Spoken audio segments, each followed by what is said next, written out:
Boys, I need you to bring me your school books. So thanks to life, we have had a 4-week break from our homeschool, but I am ready to get back on it and to start fresh in the new year. And I thought I would show you how I schedule it. So if you have followed my blog in other years, you would have seen the notebooks that I've made. And I was determined this year to totally simplify everything because I don't know, I just wanted to try to simplify it, see what I could do. And so what I have done is everything is in this clipboard. And the front of it, I keep a calendar with what we are doing. And that's actually a free printable that I have on my blog, which I will link to that as well. And you can grab that if you want a calendar for 2018. And, ouch, just pinched myself. All right, so this is my master list. And it is just printed from Ambleside Online. The women there have done an incredible job at pulling together the resources and giving you a schedule, and they've just put so much work into it, and it is well done, and I have appreciated it. There are some tweaks that I do, but I am not reinventing the wheel. I am just building on top of the work that they have done, and I appreciate so much what they have done. Anyway, so what I do is, here, I'll try to show you. That glare is really annoying. Anyways, so how they organize it is they have it by your week. So this is for term 2 right now, and it is week 13 through week 24. And they have all of your subjects down the side. And so within week 13, it would tell you what you're doing for Bible, what you're doing for history, and it just breaks it all down all the way down here. All right, so when I am ready to actually schedule their week, this is what I have with me. The whole cart of their books and my sheets pulled out, printed from Ambleside Online, and then I have each of their notebooks. Judah has one just the same as this one, as Wesley's. And so I will write at the top which week we are on, and then I'm going to just show you how I do it with this country of ours. So Wesley would be reading chapter 45 this week, and so I will open to chapter 45, and this is not chapter 45. One second. Let me get to chapter 45. So I would open to chapter 45, and it is how the Mississippi River was discovered, and it is about 10 pages long. So knowing that, I would take the schedule, and I will give Wesley about, and there's pictures in there, I think I will split it up so he has 3 days with 3 pages and on each day, and I will work around that page with the picture because there's really no reading to be done there. So, you know, day 1 is only going to have half a page there, and the last day is only going to be half a day, or half a page, I mean. So it's not bad. And he will read it, and once he has read it, he will come and narrate to me, but he already knows that. So I don't put anything on the schedule about them narrating. I just will write down that on Monday, he will read from TCOO, This Country of Ours, page 295 to page 298. And, well, I guess that should say 7. I wasn't thinking. 7. They're used to be making lots of mistakes and having to scratch it out. All right, and then we'll do it again on. I wanted to show you real quick the cart that I referenced just really briefly. So it is this cart. It's on wheels and it moves around, and Judah's books go on the bottom. No, I'm sorry. Wesley's are on the bottom, and then Judah's are here, and then the ones that I read out loud to them, or whoopsie, sorry. The ones I read out loud to them, or like my schedule, my own clipboard stays on the top, and it has been such a great way to keep their stuff together, to keep it organized, and because it rolls, it's really easy. We keep it in the dining room, but they bring it to my desk, and they can take it by the couch when they want to read there, and it's just been a really great way to organize their stuff. We had been using baskets, and they just weren't going to last very long at all with daily use and books coming in and out and being carried around the house. But this cart, IKEA carries it, and Target carries a version. I think this is the Target version. I'm not sure. I bought one from IKEA and one from Target, and I love both of them. They're both great. So anyway, the cart has been a great solution for us.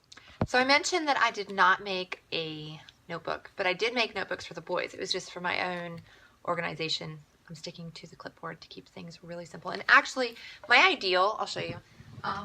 Sorry, I should have had it ready. My ideal is to actually turn it, the format that they have to print on 8.5 by 11s, I want to put it into my traveler's notebook because I use this for absolutely everything except for my scheduler. And I have like my school stuff. And I have tried, and it's just, I'm still working on tweaking it to make it work really well for me. But I didn't mention that clipboard also holds our hymns and our poetry and our Shakespeare, and I think that's it. So it holds our extra stuff in there too. Oh, memory work.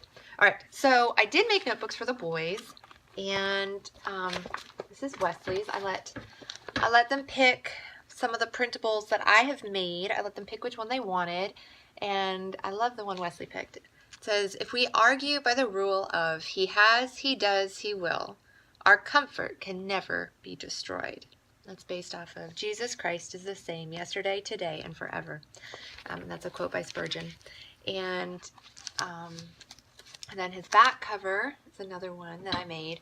And it said, God isn't looking for people of great faith, but for individuals ready to follow him. And that was by Hudson Taylor.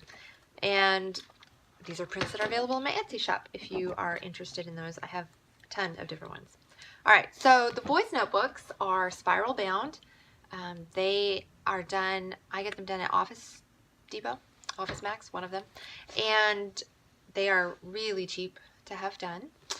And what I've done in this book is at the very beginning, I have there we go, all of the books that they are going to be reading this year. I have just, look at that, we've got a food stain. I have just printed it there so they know what they're going to be reading this upcoming year. And then the book starts being divided by terms. And so I have term 1 and just added little notes in there for him. And then I've got it divided like this. And so it would have the days of the week across the top, and then each of the subjects down the side, and I would write in it what he was to do each day. And again, this was based off of that other paper I just showed you that I printed from Ambleside Online, and how they broke it down as to what was to be done on a week-long basis. I would then take that and break it down into a daily basis. And so let me go ahead and skip all the way forward and show you week 14, which was how that would break down. So I just would write at the top which week we are on, and then under history I would write, we have worked together to figure out what these abbreviations all stand for so that he knows what they mean. But I would write down the page. In this country of ours, I'd write down the page number. Again, I've tweaked things a little bit from what Ambleside Online is, and I've got my reasons for doing that, mostly because he's already done all of this with Judah last year, which I know is weird, but it just worked better for Wesley that way. So I did America is Born for Wesley, which is not part of Ambleside Online, but it is a really great book to give an idea of early American history. And so I've broken that down for him as well, and by what pages he is to read each day. And he does little drawings for me throughout his book, which is really fun. So I have all of their dictation that they're to do, what they're to study. I have their, like, they work on typing, they work on cursive, their memory work. I have them, what they have to do for their timeline. Generally, I let them add whomever they want to their timeline. But from time to time, I will tell them, you know, you have to add our artist from this term, or you have to add our composer from this term.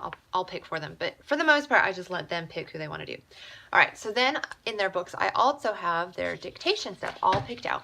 Term 1 I focused on Fanny Crosby hymns, and then term 2 I have all of them for all 12 weeks. It is Amy Carmichael's from her poem If, and then once we get to term 3 it is from Tolkien, and they are so excited about that. And I very purposely put Tolkien as week 3 for their dictation, because, I mean for term 3 for their dictation, because I thought if they were looking forward to Tolkien, they would kind of make sure that we stayed on top of dictation, and that is exactly what has happened. So I have kept it fairly short because this is the first year I have introduced dictation, and I have seen such a huge improvement in their spelling from when we started this back in July until like September. Their spelling was pretty bad, and it was a struggle for them.